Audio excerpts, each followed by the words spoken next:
This chapter is part of an interactive mystery story. If you haven't watched the beginning yet, you may want to start with Chapter 1 first. Otherwise, continue from here and see where this path leads. Let's continue the adventure. After wandering through a maze of corridors, Finn and Jenny entered a vast chamber unlike anything they had ever seen. The room was filled with mirrors. Large mirrors, small mirrors, round mirrors, tall mirrors stretching from floor to ceiling. Moonlight reflected from hundreds of glass surfaces, filling the hall with silver light. At first, everything seemed normal. Then, Jenny noticed something strange. Her reflection moved. She didn't.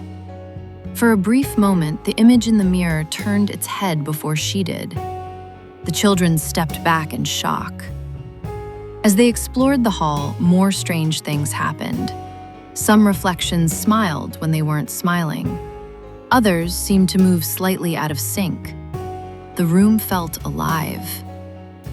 Near the center of the chamber stood a glowing mirror unlike the others. Its surface shimmered with pale blue light. The children approached cautiously. Before they could touch it, a sudden movement flashed across the room. The gray owl burst from the darkness.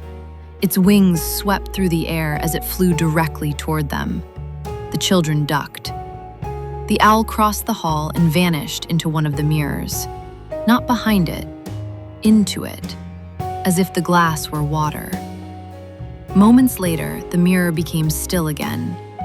Determined to continue, Finn and Jenny searched the chamber for answers. They discovered hidden symbols carved into the floor and solved a strange puzzle involving light and shadow. With a deep rumble, a hidden door slowly opened. Beyond it lay another chamber. Yet one mirror continued to draw their attention. Unlike every other mirror in the hall, this one showed nothing. No reflections, no images, only darkness. The children moved closer. The truth became clear. It wasn't a mirror at all. It was a window. A window opening onto a hidden passage. A cool breeze drifted through the opening. The air smelled fresh, unlike the dusty castle. Somewhere beyond the passage, another mystery waited. Finn reached out first. Then Jenny followed. Together, they stepped through the strange window. The darkness swallowed them, and they disappeared into the unknown. Finn and Jenny stepped through the dark window and found themselves inside a narrow passage hidden between the castle walls. Behind them, the opening disappeared. Only cold stone remained.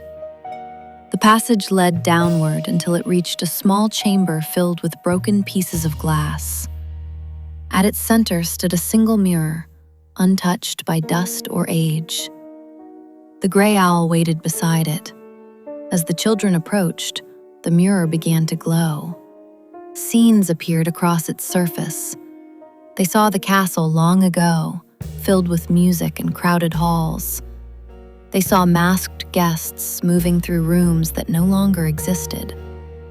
Then they saw a man, carrying mirrors from chamber to chamber, sealing something inside each one. The final image showed the castle becoming empty. Before the vision faded, a figure appeared inside the mirror. It looked like Finn.